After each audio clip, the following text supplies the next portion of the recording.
Bom dia, boa tarde, boa noite, a depender do horário que você esteja assistindo esse vídeo. Tudo bem com você? Eu sou o professor Fábio e no vídeo de hoje eu gostaria de abordar brevemente as propriedades das matrizes transpostas. Vamos lá?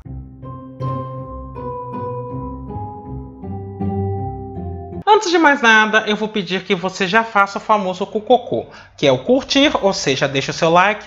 Aproveita e faz isso agora que você já não esquece. Comenta, ou seja, utilize a área dos comentários para dialogar comigo, apresentar suas dúvidas ou mesmo apresentar sugestões de outros assuntos que você gostaria que fossem abordados neste canal. E, caso você goste desse vídeo, compartilhe com seus amigos, compartilhe com seus contatos, compartilhe com aquele seu amigo que precisa de uma ajuda em cálculo. Além disso, vou pedir para que você clique no sininho, se inscreva e ative as notificações. Desta forma, toda vez que sair um vídeo novo por aqui, você será avisado. O objetivo desse vídeo é trabalhar brevemente com as propriedades de matriz transposta. Transposição de matrizes é aquela operação na qual eu pego uma matriz e a reescrevo, de maneira que o que eu estava lendo como linha, agora eu vou verificar como coluna. E, portanto, eu vou apresentar e demonstrar 6 propriedades fundamentais que, de certo modo, caracterizam esta operação. Então, sem mais delongas, passemos então a demonstrá-las. Então, eu vou pegar duas matrizes A e B de ordem M por N, uma matriz C de ordem N por P e K um número real.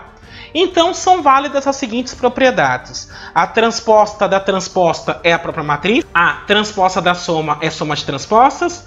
K vezes A transposto é K vezes A transposta de A. A vezes C transposto é C transposto vezes A transposto, e em particular se A for de ordem N e for invertível, então a inversa da transposta é a transposta da inversa. E ainda, neste caso, se A for uma matriz de ordem N, então o determinante de A e de sua transposta são iguais. Então vamos demonstrar isso. Para demonstrar essas afirmações todas, eu vou chamar A por A e J, B, eu vou usar B e J, e C, eu vou usar C e J. Então, o que eu quero observar no primeiro momento é o seguinte. A transposta da transposta. Quando eu escrevo A transposto, isso é elemento AJI, porque a transposta eu troco os índices uma vez que eu estou vendo tudo que está em linha como coluna. Transposto.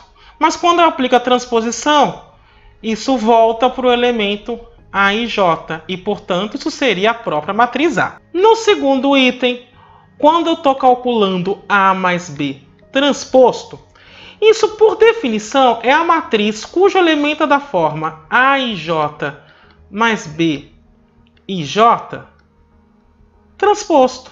Mas aqui o que eu vou fazer novamente é trocar os índices de lugar. Então isso vira o elemento AJI mais o elemento BJI. E aí, quando eu estou trabalhando com soma de matrizes, eu posso dizer que a matriz da soma nos elementos nada mais é do que a soma desses elementos matriciais em separado. E, portanto, voltando agora para a notação da matriz como um todo, isso é A transposto mais B transposto. No terceiro item, quando eu faço K vezes A transposto. Ora, o elemento que representa essa matriz é da forma K vezes o elemento A e J.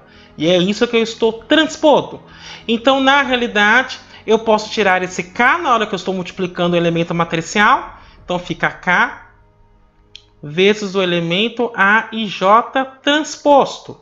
E, portanto, como o K está multiplicando a matriz, eu posso tirá-lo da matriz. Então, isso é K vezes o elemento A e J transposto. E isso é K vezes o elemento AJI. E reescrevendo como matriz, é K vezes A transposto. No quarto item, o que eu desejo é calcular a transposta de A vezes C. Aqui eu vou ter um pouco mais de trabalho, porque no primeiro momento eu vou ter que escrever qual é o elemento que estaria na linha I, na coluna J, deste produto. E aí aqui eu vou ter que utilizar somatórias. Então essa somatória, para cá indo de 1 até N, porque a matriz é de ordem N. No caso, a C tem N linhas e a A tem N colunas, por isso que eu posso fazer um produto.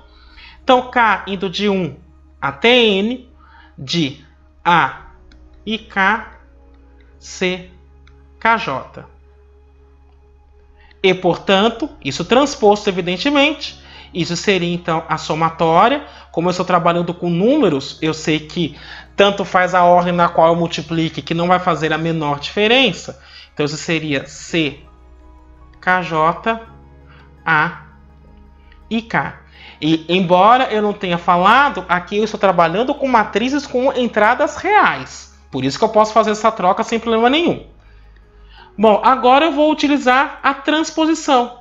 Então, isso fica a somatória para K indo de 1 até N, de C, JK a KI. Mas, na realidade, isso seria multiplicar o elemento que estaria na linha J, coluna I. Portanto, isso seria C transposto vezes A transposto. E aqui estaria, então, provado este resultado. No item 5, eu tenho o seguinte. Estou supondo que A é uma matriz invertível de ordem N. Se ela é invertível, então A vezes a sua inversa dá a identidade. Ora, mas isso significa dizer, então, que A vezes a inversa de A transposta é a identidade transposta. Mas o transposto da identidade é ela mesma.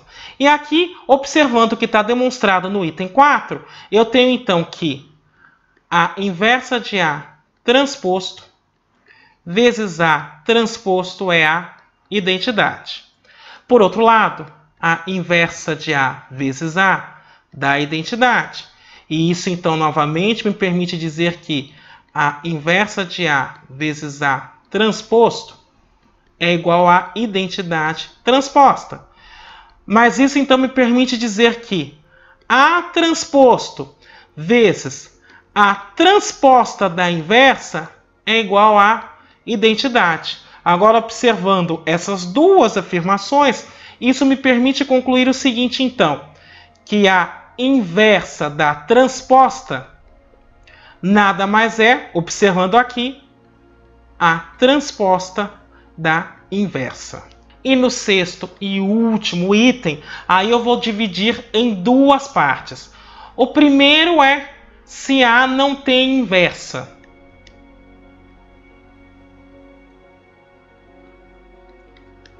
Então, se A não tem inversa, o determinante de A é zero. Mas o determinante de A é zero, isso implica que o posto de A é menor do que N. E aqui eu vou fazer uma ligeira observação. O que é o posto de A? O posto da matriz seria a quantidade de linhas linearmente independentes que essa matriz tem. Perceba que eu estou dizendo que como A não tem inversa e o determinante, portanto, é zero, isso necessariamente implica dizer que pelo menos duas linhas dessa matriz são LD. Logo, o número de linhas linearmente independentes dessa matriz precisa ser menor do que N. Mas quando isso acontece, isso também me permite dizer que o posto da transposta de A também é menor do que N. E aqui tem um raciocínio um pouquinho mais elaborado. Então vamos por partes. Quando eu estou trabalhando com o posto da matriz A, eu estou pensando na quantidade de linhas que são linearmente independentes. O que eu estou dizendo é que, nesse caso, essa quantidade é menor do que N. Ora, se essa quantidade é menor do que N, então o número de colunas linearmente independentes da transposta também tem que ser menor do que N. Tendo em vista que o número de colunas LI é o mesmo número de linhas LI da matriz A. Então o número de colunas a transposta é menor do que n. Aí eu vou pegar essa matriz transposta e vou associar a um operador linear, porque toda matriz pode ser associada a um operador linear específico. E em particular, quando eu digo que o número de colunas Li dessa matriz A transposta é menor do que n, eu estou dizendo então que o posto do operador linear que está associado a ela é menor do que n. Mas quando isso acontece, esse operador linear não tem inversa e, consequentemente, essa matriz também não. Ou seja, em outras palavras, eu estou dizendo que o determinante da transposta também tem que ser 0. E isso encerra no caso em que A não é invertível. Agora, eu vou partir do pressuposto que A tem inversa, ou seja, o determinante de A é diferente de 0. Então, neste caso, eu posso dizer que existem matrizes elementares ES até E1, tais que A é o produto dessas matrizes elementares. Porque, na realidade, se a matriz A tem inversa, então a matriz A pode ser reduzida através do escalonamento à matriz identidade. E, portanto, a matriz A, então, ela pode ser expressa como produto de matrizes elementares. Uma matriz elementar nada mais é do que uma matriz que reflete uma transformação elementar feita na matriz A quando eu estou considerando o processo de escalonamento. Agora, eu quero observar o seguinte. O determinante de A transposto, neste caso, é o determinante de todo esse produto transposto. Mas isso pelo que observamos no item 4, e aí eu posso estender para mais de uma matriz, isso ficaria o determinante de E1 transposto até ES transposto. Utilizando uma propriedade determinante, isso é o determinante de E1 transposto vezes o determinante de ES transposto. E quando eu estou falando de matrizes elementares, o determinante da matriz e de sua transposta permanece o mesmo, ele não se altera. Então isso seria o determinante de E1 vezes o determinante de ES. E agora, juntando novamente, só que agora, como eu estou trabalhando com determinantes, eu posso inverter a ordem. Isso me daria o determinante de ES até chegar no determinante de E1. E agora sim, juntando tudo, isso é o determinante de ES fazendo o produto até chegar em E1. E isso, por sua vez, é o determinante de A. Portanto, independentemente de se a matriz tem inversa ou não, o determinante dela é igual ao determinante da sua transposta.